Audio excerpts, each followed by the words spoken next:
Então seja bem-vindo ao Corporate Business deste mês. O Corporate Business, como sabe, é um programa entre o canal A Cor do Dinheiro e aquele senhor e aquela empresa que está daquele lado, que é a Betocnet. O que é que nós fazemos? Todos os meses, com alguma pretensão à mistura, dizemos que levamos a melhor informação financeira fiscal.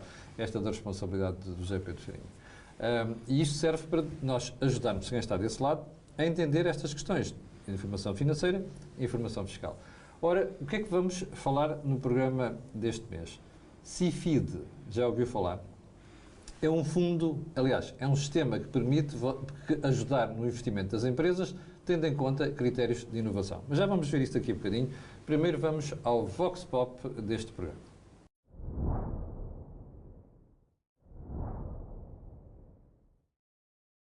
Bom dia.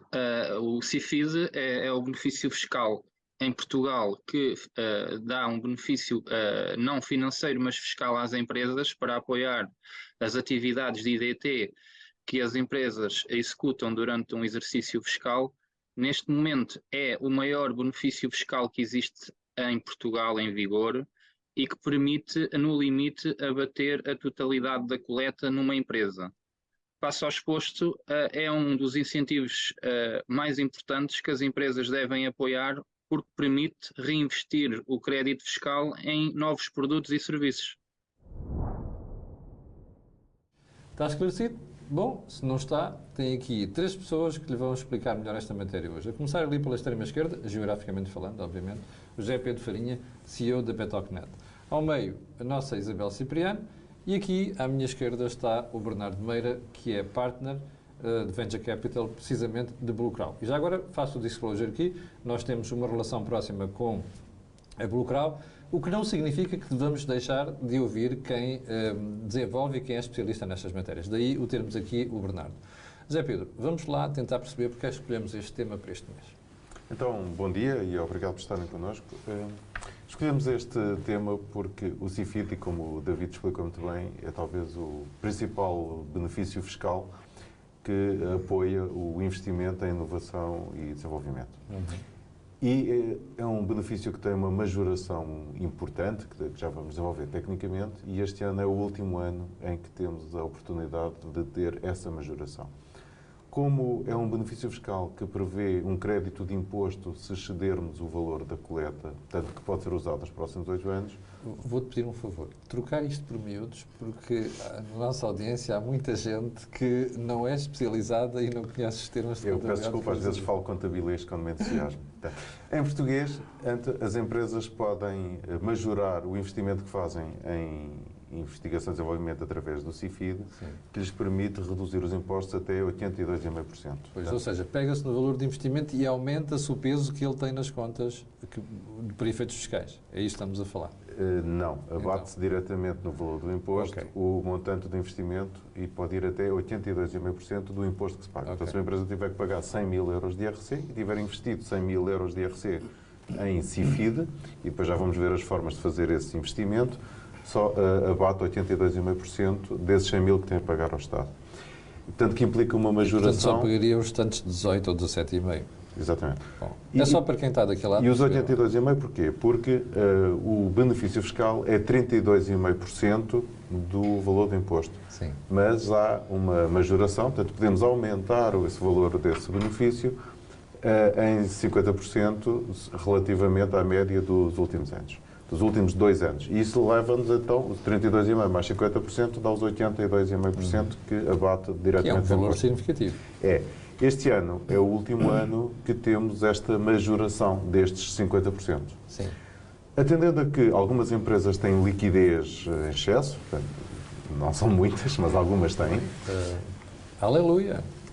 É importante realçar também que, apesar de ser o último ano que temos esta majoração, este benefício permite um desconto nos próximos 8 anos, portanto, se exceder o valor do imposto. Portanto, fica a crédito. Significa que uma empresa que tenha muita liquidez vale a pena investir mais em CIFID. E, no fundo, vai, obviamente, melhorar os seus ou os de outros, os seus processos em termos de inovação e desenvolvimento. E esse é o grande objetivo do CIFID. Isabel, porquê é que vamos mudar o regime a partir deste ano? Porque o Orçamento de Estado para 2023 assim determinou. Mas porquê? Isto é que é preciso perceber. Há duas coisas que eu não entendo em Portugal. É a frequência com que a gente mexe nestas questões fiscais. Camilo, como profissional, primeiro bom dia novamente a todos. Obrigada ao Bernardo por a disponibilidade de estar aqui, porque eu acho que o Bernardo vai trazer aqui um apontamento de elevar o pensamento empresarial para o país. Respondendo ao Camilo, mas ao contrário. Bernardo. Nós temos um bocadinho o complexo de voltar por baixo. Há empresas que dão lucro. O lucro não é crime. Mas, dar lucro, pagar hoje em impostos, dia é perigoso remunerar essas bem coisas os em Portugal, recursos Isabel. humanos não é crime. Pronto. Não podemos achar que depósitos ou aforro no valor de 50 mil euros são milionários. Não, não são. Pronto. E dentro disto, o pensamento comum é que é necessário um incentivo à investigação e desenvolvimento. E brilhantemente se pensou que esse incentivo podia ser por via da fiscalidade. Aqui está uma boa forma da fiscalidade fazer ingerência na gestão e na Estimular economia as empresas, de uma maneira positiva. Sim. Porque é que em 2023 se pretendeu, com a publicação do Orçamento de Estado e com as alterações que depois foram publicadas a posterior em maio, que vão produzir efeitos a partir de 1 de janeiro de 2024, alterar um sistema que à partida funciona bem. Eu sinceramente acho que não fizeram bem as contas. É o próprio Ministério das Finanças que diz que de 2021 para 2022 houve um aumento de 25% das candidaturas ao fundo... Mas isso é mau? Não, é bom. Então, É bom. Porquê? Porque reduz, por um lado, valoriza, por um lado, as empresas. sim. Não há aqui desvirtualização daquilo que é a prática do negócio e da prestação da atividade de desenvolvimento normal. Estou a falar mais devagar para não falar contabilês desta vez. E isso, em termos de orçamento, representa qualquer coisa como 444,6 mil milhões de... Mil milhões ou milhões? milhões de euros em despesa fiscal. Portanto, não arrecadada. Sim, o que a Isabel está a dizer é que o Ministério das Finanças está preocupado por não arrecadar 446 milhões. Poderá estar preocupado Que é com o despesa equilíbrio que esta rúbrica pode considerar. Pronto. São as gestoras que tinham tantas coisas em Portugal. Não se devia gastar 446 milhões a incentivar as empresas a inovarem. Eu acho que a CIP desta vez veio dar uma chega ao nosso órgão de gestão nesse sentido, que é, se há condições para melhorar, então não vamos tributar a mão de obra, vamos dar um 15º mês. Não tributar o IRS e a Segurança Social. Exatamente. Camilo, vamos entrar em Parlamento com a discussão das propostas do Orçamento de Estado para 2024. Mas Isabel, acha que se houver pressão, nomeadamente das empresas, este critério pode ser revisto para o orçamento do próximo ano? Se houver vontade para diálogo, penso que sim. Bom, já lá voltamos. Bernardo, qual é a importância do CIFID? Em primeiro lugar, muito obrigado pelo convite. O Bernardo é um especialista nesta matéria e tem provas dadas, não é, no setor empresarial. Muito obrigado. A importância do CIFID é na retenção de talento e impedir que projetos fantásticos que nós temos no nosso ecossistema de empreendedorismo que se sintam forçados a sair do país e a irem para outros ecossistemas que têm programas semelhantes ao CIFID. Esta ideia que tivemos não é proprietária, nós andamos todos a copiar-nos uns aos outros e Bom, trouxemos... desde que copiamos as boas coisas, não há problema. E existem programas semelhantes ao CIFID em vários países na Europa, nomeadamente no Reino Unido, que tem um programa bastante eficiente que não só beneficia as empresas através da alocação de impostos no ecossistema de empreendedorismo britânico, como também permite a pessoas individuais alocarem o seu IRS. Pessoas individuais. Pessoas individuais. Portanto, não só abrange o IRC, Empresas. o Corporate Tax, como também o IRS. E o que nós notamos no nosso portfólio de investimentos, em que os fundos CIFID que nós temos já agregam cerca de 15 investimentos e vamos ter mais 2 recentemente. Quantos fundos são, Bernardo? Nós, na totalidade, temos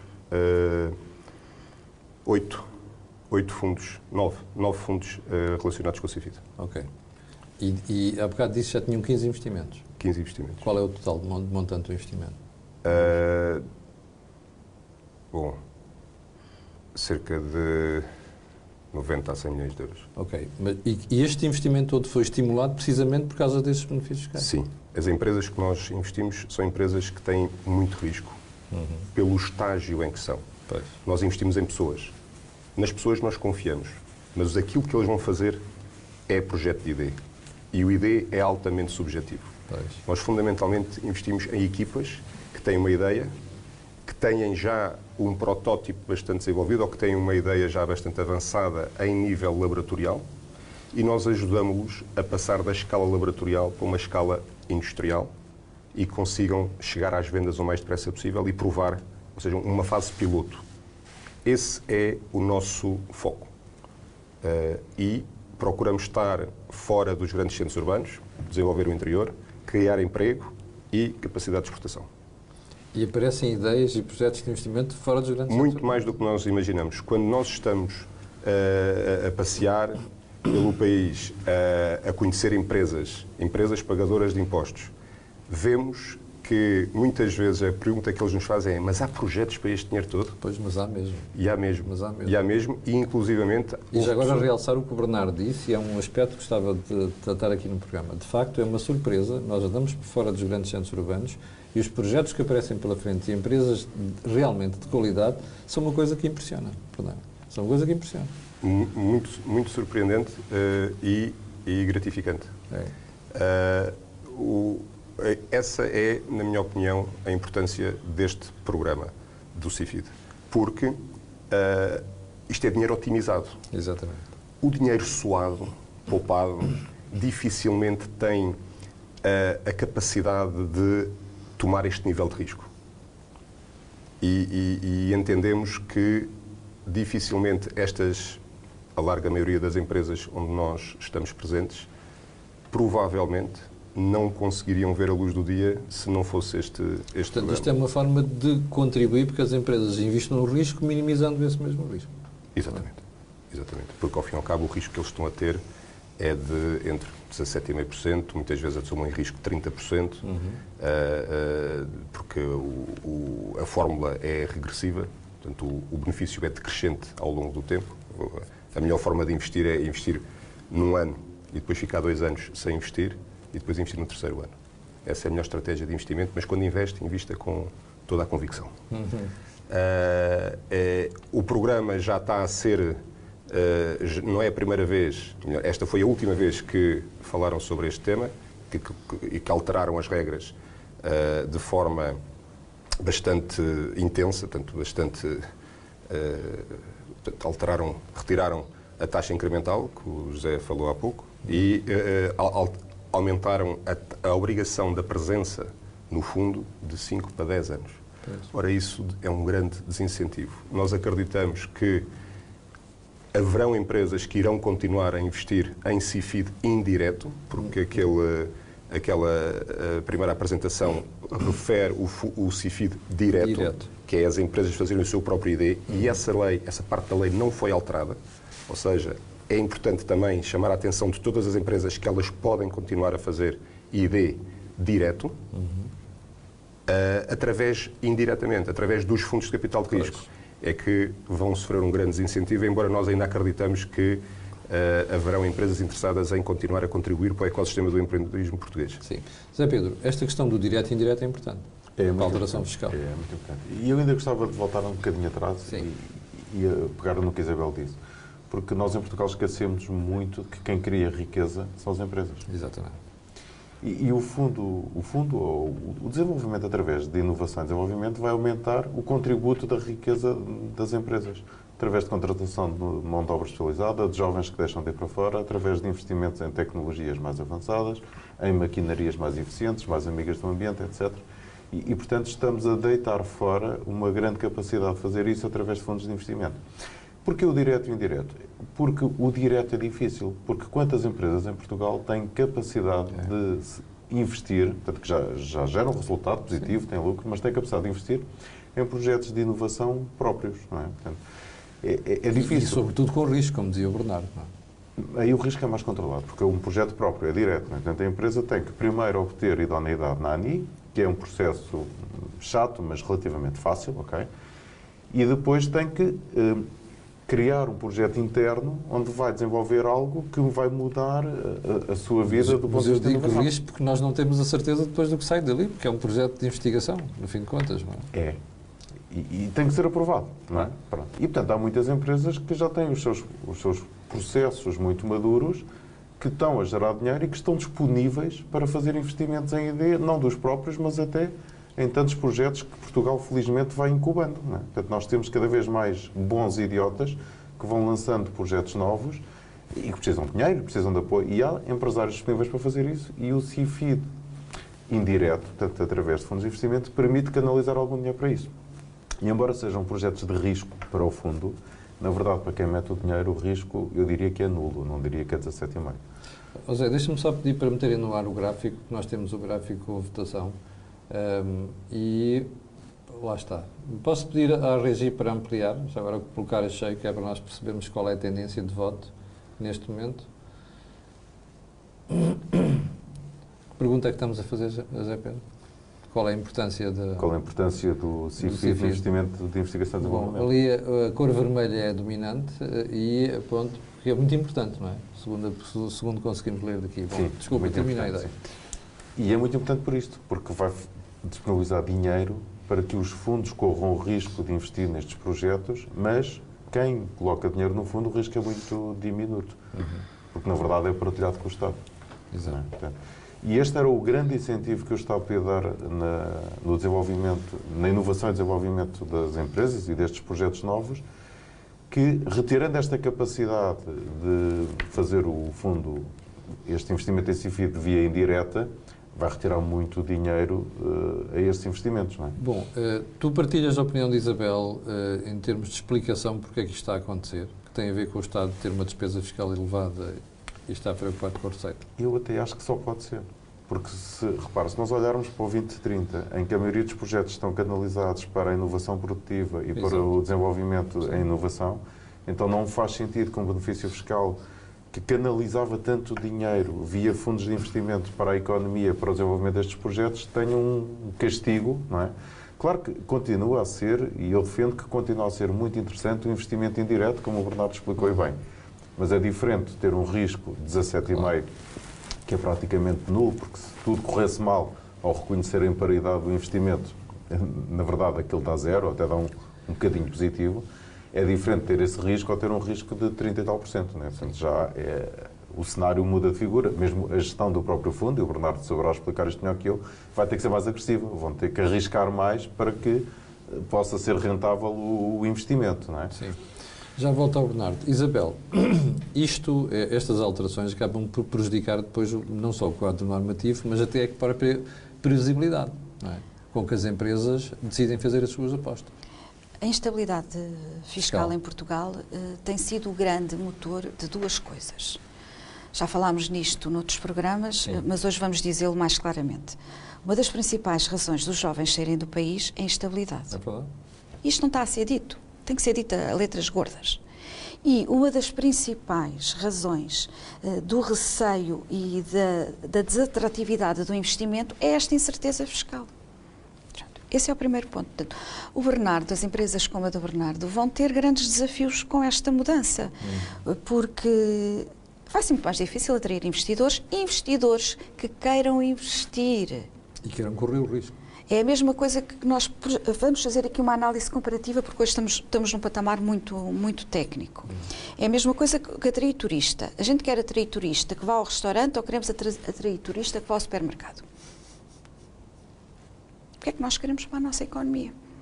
Essa é que é a pergunta que tem que ser feita, para que sejam apontados os caminhos e sejam tomadas decisões e que haja um compromisso estratégico para um Portugal, não é 2030, é a 30, 50 anos. Exatamente. Senão não vamos alavancar as gerações como os nossos netos.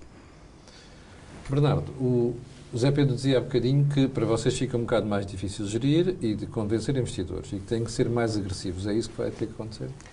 Vamos ter que ser mais... Os fundos futuros vão ter que ser mais cautelosos para conseguir estimular o investimento no fundo, porque a empresa vai incorrer num risco muito maior. E o risco maior vai nos forçar a ter um discurso mais moderado.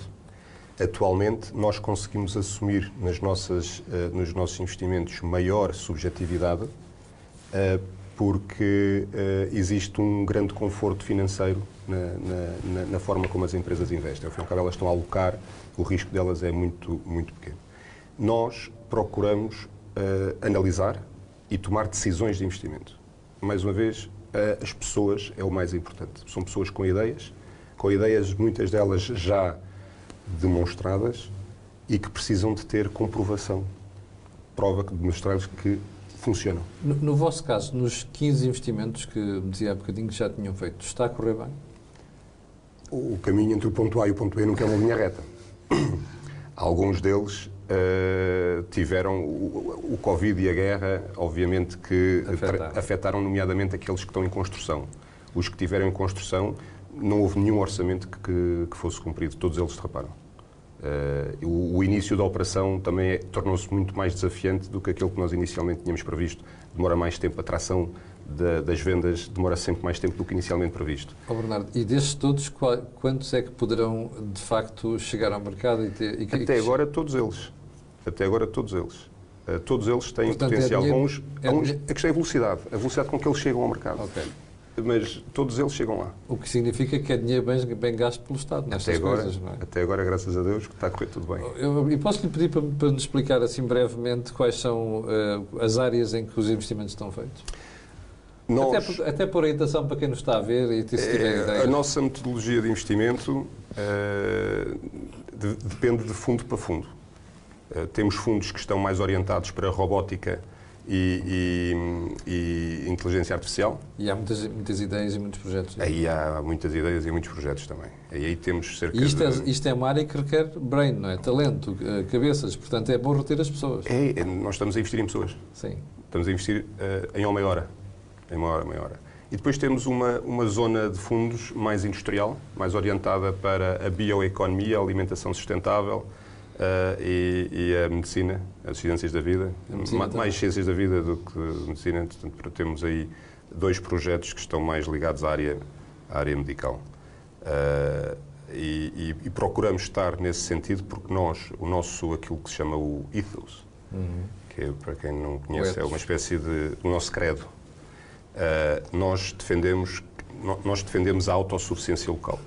Nós gostamos de aproveitar, de fazer a circularização deste dinheiro que estamos a gerir para aumentarmos a nossa autossuficiência local. E como é que fazemos isso? A base da sociedade é a educação, saúde e justiça e nós aí não vamos tocar, não conseguimos. Isso é uma responsabilidade até que nós entendemos ser mais governamental do que dos privados. No entanto, a segunda base, o segundo layer dessa pirâmide de autossuficiência local, nós entendemos que são alimentação sustentável, água e energia. E é aí que nós procuramos atuar. É aí que nós procuramos estar a contribuir para que nós consigamos ser mais autossuficientes na forma como nós nos alimentamos, como gerimos a nossa água e como gerimos a nossa energia. No setor da água ainda não conseguimos entrar, é um setor difícil de trabalhar, mas estamos muito envolvidos na alimentação e estamos a procurar sempre alternativas ou sempre projetos também direcionados para a energia. A energia, nós somos importadores de tecnologia e é mais difícil fazer I+D na energia. Gostávamos de procurar soluções que nos tornassem mais autossuficientes. Mas, Pedro, é isto que depois fica prejudicado com estas alterações fiscais, não é? Estamos a falar do futuro e de sustentabilidade. Sim, até porque as empresas que tinham aqui um forte incentivo para apostar neste desenvolvimento, que iria aumentar, obviamente, toda a economia, toda a dinâmica da economia, reter talentos e até desenvolver patentes e maquinarias em Portugal de acordo com estes investimentos. Portanto, eu conheço alguns dos investimentos dos fundos da Bucral e, portanto, eu sou tenista, acho que a maioria das pessoas sabe isso. E vi uma fábrica de congelados no Algarve como nunca tinha visto. Portanto, eu cresci no meio dos carapaus e, portanto, nunca tinha visto uma fábrica como vi esta em Lagos, que é uma participada do fundo, que é assim uma coisa fenomenal, não é? E isto só é possível porque realmente há esta capacidade de investir e depois, obviamente, de criar aqui processos competitivos com o resto do mundo, não é? Eu vou desafiar aqui a Isabel, na qualidade de Presidente da Apotec, e como temos agora acesso aos tais estados dos impostos com quem nós trouxemos aqui, Isabel, uma forcinha agora neste período antes de discussão do Orçamento de Estado pode ser que ajude a ver se muda alguma coisa deste regime. Fica o desafio feito, está aqui a Câmara, fica o desafio feito para a Apotec. Mas enquanto muda e não muda, e sendo atrevidos, metam as fichas todas este ano no CIFID. Exatamente. Se for preciso, financiem-se na banca para investir no CIFID, que vale a pena. Essa é que é a mensagem que a gente tem que passar hoje. Força, Isabel, vamos Estamos lá. a chegar ao final de 2023, portanto, os investimentos a fazerem têm que ser feitos para se aproveitarem desta modalidade que temos em vigor do CIFID e, naturalmente, depois têm que ser apresentados até maio de 2024. Portanto, aproveitar o que resta de ano. Não, porque repara, uma empresa que tenha investimentos elegíveis para efeitos de REFAI, que é um outro benefício fiscal, de apoio ao investimento, que faça investimentos em CIFID, portanto, por aí, à partida, consegue não pagar imposto. Se tiver excedente de liquidez, consegue obter crédito para os próximos anos. Se não tiver excedente de liquidez e for pedir dinheiro ao banco para investir no CIFID, fazendo as contas com o nível de risco que é nulo, eu acho que não é baixo, acho que é nulo, é fácil de mostrar que é nulo, então vale a pena fazer o investimento em CIFID este ano e apoiar os fundos que ainda estão disponíveis para receber investidores e aceitar novos projetos. Quem tiver dúvidas, estiver a ver e precisar de ajuda, qual é o mail, José Pedro? corporatebusiness@betocnet.com. Que tem uma vantagem, além da questão fiscal, como a Bluecrow participa na Betocnet, depois têm o acesso a este manancial de informação que ouviram aqui o Bernardo falar. Estão a ver porque é que trouxemos o Bernardo? Precisamente por essa razão. Zé Pedro, tema para o próximo mês? Ainda não temos. Ainda não temos. Eu faço sempre esta piada ao Zé Pedro. Às vezes acertas. às vezes acerto. Muito bem. Olha, foi o Corporate Business deste mês totalmente dedicado ao CIFID. Como já viu, os ainda benefícios fiscais são muito interessantes e daqui até ao final do ano, se for o caso disso, aproveite, inclusive financiando-se junto da banca, como disse o José Pedro e a Isabel. Quero agradecer ao José Pedro Farinha, o CEO da Betocnet, à Isabel, Presidente da Apotec, e ao Bernardo, que é partner do Clau, que nos vieram aqui a brilhantar e entregar mais informação precisamente sobre esta matéria. Fique bem, nós voltaremos no próximo mês com um tema a designar e para o final fica o nosso pedido de sempre, colocar um gosto, fazer partilha nas redes sociais e subscrever o canal. Muito obrigado.